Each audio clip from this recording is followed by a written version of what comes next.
Assalamualaikum warahmatullahi wabarakatuh. Salam sahabat PIN. Sahabat, hari ini kita mau bertemu dengan Satria Naufal Putra Ansar.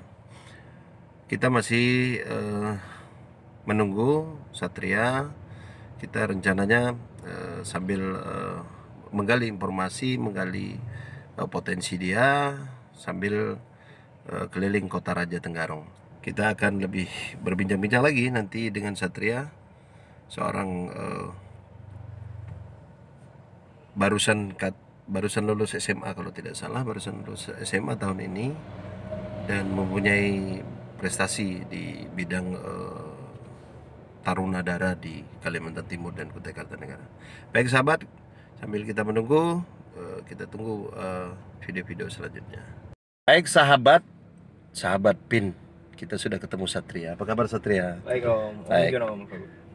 Baik, kabar saya baik. Alhamdulillah baik. Dan banyak nih kepingin kita kulik-kulik Satria nih. Negara nih kayak gimana sih awalnya, tesnya kayak gimana dan sebagainya. Oh, pertama tuh kan jadi sebutannya dara itu sebagai, di bahasa Kutai itu dara itu sebutan untuk anak perempuan yang belum menikah. Nah, untuk yang laki-lakinya itu sebutannya teruna. Jadi di lomba ini namanya teruna dara. Nah, biasanya lomba ini nih memperlombakan mencari duta wisata. Di setiap Indonesia itu pasti ada, di kabupaten, provinsi itu pasti ada. Nah, kebetulan di Kutai Kartanegara sendiri itu punya nama khusus, yaitu teruna dara. Dan kebetulan saya menjadi teruna Kutai Kartanegara tahun 2019 kemarin sebagai duta wisatanya. Jadi awal-awalnya tuh pertama seleksi berkas dulu. Kebetulan juga saya diajakin oleh salah satu senior juga di teruna dara, Kak Catur sama Kak Rizky.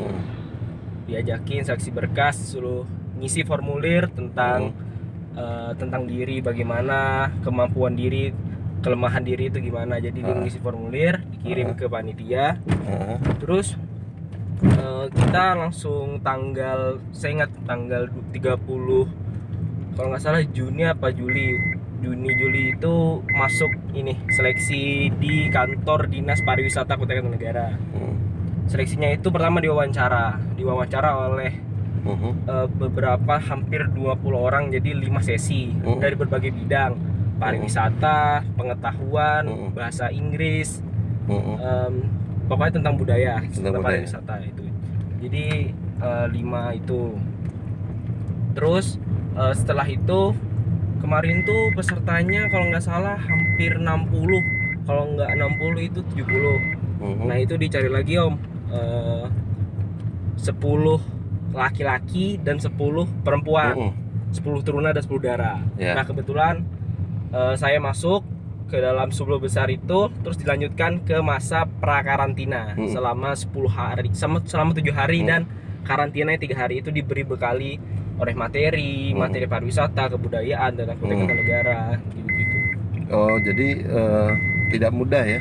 Iya. Jadi ada seleksi administrasi dulu, ada seleksi tinggi badan juga ada pengaruh Pak? Nah, itu malahan waktu pertama masuk ruangan itu, pas seleksi pertama itu diukur tinggi badan. Tinggi badan ya? Iya. Terus berat badan? Berat badan juga diukur, termasuk proporsional gimana? Proporsional tidak dengan dengan situasi yang sekarang kan. Jadi saya merupakan ini udah kedua kali bikin konten di mobil. Di YouTube Om ya? Di YouTube untuk di mobil. Jadi saya lebih banyak konten itu di stay. Bagi sahabat mungkin agak goyang-goyang, mungkin ini karena masih belum terlatih aja mungkin. Jadi Satria sekarang sudah lulus SMA ini. Ya, kebetulan seangkatan juga sama Dana. Ya. SMA 1 Tenggarong. SMA 1 Tenggarong. Ya. Sudah punya pacar? Sudah ada. Sudah punya pacar. Aduh, yang lain jangan kecewa ya. Ya, masih panjang perjalanan. Iya, betul. Ngefans juga, fans banyak lah pasti lah, ya kan? Enggak, dikit aja. Dikit aja. Jadi Satria setelah program ini biasanya kan ada setahun tuh program. Nah, iya. Nah, jadi programnya apa-apa nih yang akan dikembangkan lagi untuk pariwisata di Kutai Kartanegara, mungkin juga di Kalimantan Timur. Bisa dijelasin nggak? Jadi kan kemarin itu kita punya angkatan kan, 10 orang 10 cewek itu, 10 turunan darah lah sebutan. Bujang darah ya, Ya. bujang darah. Jadi kami di sana bukan hanya saya aja yang menjalankan program. Jadi kami merumbukan program-program apa yang bisa mendatangkan pariwisata, tempat wisata yang bagus, mengelola dengan cara yang lebih milenial. Jadi kami kemarin kalau nggak salah, seingat saya itu kami punya beberapa program. Yang pertama Tera Bejalanan. Itu kami pergi ke tempat wisata yang ada di Kutai Kartanegara, bukan hanya di Tenggarong. Kemarin itu dari beberapa kecamatan kami udah pergi ke Loajanan, ke Muara Kaman, Muara Wis, Tenggarong. Saya agak sedikit lupa, tapi kemarin kami ada program Tera Perjalanan. Terus kami juga sempat menyusun program terakustik. Jadi kami sebenarnya, tapi ini masih belum jalan sih karena mungkin situasi corona ini kan. Jadi kami terakustik itu bakat-bakat yang teman-teman punya dari Terakukar 2019 itu kami gunakan di CFD. Jadi mereka nampil nyanyi lagu Kutai, lagu pop dan lain-lain. Jadi kami gunakan kemampuan mereka bermain gitar, bernyanyi. Kan kebetulan teman-teman juga banyak tuh bakatnya, ada yang bisa nyanyi, main gitar. Terus ada Tera Film, tapi belum juga, masih terhambat karena ada corona ini sih. Tera Film itu kami mencoba mengenalkan pariwisata itu melalui film-film pendek gitu. Jadi kami syuting filmnya itu berlatar belakangnya itu di tempat wisata. Rencana sih maunya itu kayak di Pulau Kemala gitu. Oh, jadi banyak program yang tertunda dengan corona ini. Jadi kegiatan padat harusnya ya. Iya. Rencana habis sekolah ini mau kemana nih rencana nih? Ya pasti kuliah. Rencana kuliah di mana nih? Impian saya sih kuliahnya untuk universitas, kan mau Universitas Indonesia. Kemarin juga masih gagal di seleksi masuk rapat itu saya lepas kan. Nanti mau ada tes tertulis lagi. Insya Allah saya usahakan kalau nggak UI itu saya maunya coba Universitas Brawijaya di Malang. Sahabat, prestasi oke, terus tampang oke, ya. Main bola juga bisa juga. Bisa. Jarang main bola, takut hitam, sahabat. Jadi mungkin banyak kegiatan yang tertunda sekarang, tapi untuk ini tetap berhubungan ya dari satu ke satu bujang darah yang lainnya mungkin ya. Rencana juga kami mau nyusun lomba secara online, tapi masih mau kita rumbukan secara online ini bertema tentang Ramadan, lomba azan online melalui video. Mungkin kami masih akan rumbukan nih dari Terakukar 2019. Tera Kutai 2019. Wih, banyak kegiatan ya, tapi kita harus jaga jarak sekarang. Ini penting karena kesehatan itu nomor satu ya. Kita apapun kesehatan, kalau kita nggak sehat ya susah kita kan. Dan juga ini Om, kan Terakukar ini kan setiap tahunnya pasti ada nih. Kebetulan itu Tera ini sudah berjalan sejak tahun 2009. Tapi nama Terakukar itu baru muncul, Trunadara itu baru muncul, saya lupa tahun berapa itu, dari Putra Duta Wisata Kutai Kartanegara, terus berganti ke Duta Wisata Kutai Kartanegara, terus berganti sekarang ke Trunadara Kutai Kartanegara. Gitu ya. Dan sekarang ini mungkin terhambat nih seleksi untuk Trunadara Kutai Kartanegara tahun 2020 ini. Sebenarnya nih mau dijalankan itu bulan-bulan September gitu. Penghasil? Kalau untuk honor sih itu relatif sih Om, tergantung panitia acaranya ngasih honor atau enggak. Tapi dari kami sendiri sih sebagai Duta Wisata Kutai Kartanegara sih nggak terlalu mengharapkan honor itu sih, karena kan udah kewajiban kami untuk berperan aktif dalam kegiatan pariwisata yang ada di Kutai Kartanegara gitu. Gitu. Setelah ini mungkin kuliah dan sebagainya, apakah tarunanya masih ngikut atau sudah terlepas karena sudah ada taruna yang baru lagi, atau kayak gimana? Untuk kalau di Duta Wisata itu ada salah satu quotes atau kata bijak tuh, setahun menjabat seumur hidup menginspirasi. Jadi gitu. Jadi kalau duta wisata itu kan masa jabatannya setahun aja Om. Ah, Nah, jadi mungkin waktu menjabat saya ini hanya dari tahun 2019 sampai 2020. Tapi untuk selamanya saya tetap akan berperan aktif mempromosikan pariwisata, tempat wisata yang ada di Kutai Kartanegara gitu. oke. Seperti Satria bilang bahwa sekali menjabat, tapi untuk bicara pariwisata Kutai Kartanegara kita tidak boleh terhenti dari sekarang. Betul.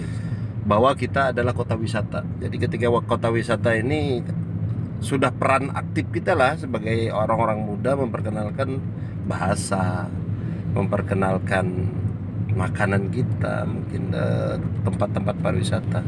Dan kebetulan juga konten-konten saya juga lagi mengarah ke sana. Makanya saya beberapa kali kita kontak sama Satria, masih ngatur waktu, ngatur schedule, kita bisa ketemu. Sebenarnya lebih lama itu lebih bagus karena banyak yang harus kita kenalkan di Kutai Kartanegara. Bahasa saja kita bukan satu bahasa, mungkin bahasa kita udah Betul. beberapa bahasa. Bahasa Kutai ini Hulu, ada ya, macam-macam. ini tempat raja, tempat kesultanan, karena kita punya banyak tempat sih sebenarnya. Iya, betul. Tapi yang bagaimana kita berpikir bagai orang itu datang ke sini untuk bermalam. Nah, itu. Ini penting. Itu. Bagaimana dia bermalam di tempat kita minimal 1 malam saja, supaya roda ekonomi kita bisa Nah, berputar. benar. Pernah ada dibahas nggak nih? Pernah. Ah, Kalau jadi itu pernah bahkan dikasihkan materi kalau kita punya perputaran ekonomi. Salah satu penopang pariwisata itu adalah dari fasilitas, yaitu yang pertama yang pasti kita tahu hotel. Kita harus punya hotel yang memang punya kapabilitas untuk memberi kepuasan terhadap orang-orang yang berkunjung ke Kutai Kartanegara terkhususnya. Yang kedua tentang kebersihan. Bagaimana orang mau datang dan betah jika kota tersebut tidak bersih. Tentu kan kita punya PR tersendiri untuk membuat wisatawan yang datang ini agar bisa betah, dan mungkin mereka akan datang lagi untuk kedua kali, ketiga kali, dan keempat kali, dan kesekian kalinya, bukan hanya sekali aja gitu. kalau bahasa itu kesan ya, Nah, betul. kesan. Untuk menyikapi agar wisatawan itu betah ya. Untuk dari warga negara, untuk dari penduduk dari Kutai Kartanegara sendiri, yang pertama yang betul kata Om tadi, kita harus punya sebagai kepribadian bangsa Indonesia kan orangnya ramah-ramah. Ya kita tunjukkanlah kepada wisatawan, baik itu wisatawan Nusantara maupun wisatawan asing. Nah, di pariwisata itu kan dibagi dua, wisatawan Nusantara dan wisatawan asing. Nah, kebetulan wisatawan asing itu gemarnya yang wisata-wisata yang berbau dengan adventure, culture lover. Itu contohnya, mungkin banyak orang nggak tahu ada nama wisata yang bahkan salah satu wisata terpopuler di Kaltim, yaitu BOS, Borneo Orangutan Survival. Jadi itu penangkaran orangutan Om. Itu wisatawan asing itu data yang diperoleh oleh dari Dinas Pariwisata Kota Kartanegara itu yang paling banyak dikunjungi oleh wisatawan asing dari mancanegara. Kalau wisatawan Nusantara itu di Pulau Kumala. Nah, itu kembali itu tentang tantangan kita, bagaimana sih supaya agar wisatawan itu agar bisa diam selama sehari 2 hari di Kutai Kartanegara, agar perputaran roda ekonomi kita tuh jalan gitu. Untuk wisatawan asing itu, dan pokoknya tentang data-data wisata itu saya sempat meresearch di Dinas Pariwisata Kota Kartanegara untuk keperluan saya, untuk kemarin pergi ke provinsi, duta wisata provinsi. Itu saya meresearch kalau wisatawan Nusantara itu lebih gemar ke tempat wisata, contohnya Pulau Kumala. Nah, itu yang pertama. Yang kedua itu ke ladang budaya, wisatawan buatan. Yang ketiga itu ke Museum Mula Warman. Kalau wisatawan mancanegara dia sering, ya saya bilang tadi, ke BOS itu Borneo Orangutan. Kalau BOS di mana? Itu di Samboja. Oh, Samboja. Dekat Bukit Bengkira juga salah satu. Taman yang Ulin tuh ya, yang apa? Wisata yang kayak gimana ya? Yang hutan-hutan gitu. Yang Bukit Bengkira itu kan? Iya, yang ada pohon, terus ada jalan jembatan. Ya itu salah satu yang lagi booming di wisatawan. Jadi sahabat, bagi fansnya Satria ya, nanti saya di IG-nya Jangan lupa like, comment, and share, and subscribe, karena ini pengetahuan yang sangat bagus sekali tentang kota Raja Tenggarong. Jadi saya harapkan fan-nya jangan lupa Gak ada om. subscribe. Nanti kita sama-sama bagaimana kita termasuk sahabat PIN. Saya sahabat PIN di channel sahabat PIN ini adalah memperkenalkan Kutai Kartanegara. Bahkan saya bercerita tentang bahasa Kutai di sini. Saya kepingin bahwa bahasa Kutai itu enak dimengerti, enak dicerna sebenarnya. Jadi termasuk di sahabat PIN channel ini adalah tempat edukasi juga, tempat promosi pariwisata kita juga. Tapi yang pasti kita berbuat ya, sebagai orang Tenggarong, orang Kutai Kartanegara, kita berbuat buat Kutai Kartanegara. Saya ucapkan terima kasih buat Satria yang sudah banyak berikan informasi buat kita semua. Tapi yang pasti kembali kepada diri kita sendiri. Setiap kita punya impian bagaimana kota ini akan menjadi besar, tergantung kita semua. Betul. Lebih dan kurang kami mohon maaf, dan jangan lupa Satria, like, comment, and share, subscribe. Like, comment, and subscribe. Dan terakhir pesan saya, kalau di pariwisata itu ada namanya everyone is tourism ambassador. Jadi semua orang itu duta wisata. Semua orang itu punya hak dan kewajiban untuk mempromosikan daerahnya, lebih khususnya tempat wisatanya. Jadi everyone is tourism ambassador. Ya. Saya minta like, comment, and share, Jangan subscribe. lupa like, comment, and subscribe di channel Sahabat PIN. Terima kasih Satria. Sama-sama. Demikian sahabat, kalau selalu closing saya selalu bilang bahwa ini adalah konten untuk tidak menyakitin siapapun, tidak mengkritik siapapun, tapi channel ini adalah untuk membangun dan mengedukasi orang dan menjadi hiburan bahwa Kota Raja is the tempat yang paling nyaman untuk pariwisata di Kalimantan Timur. Wabillahi taufiq wal hidayah. Wassalamualaikum warahmatullahi wabarakatuh. Salam sahabat PIN.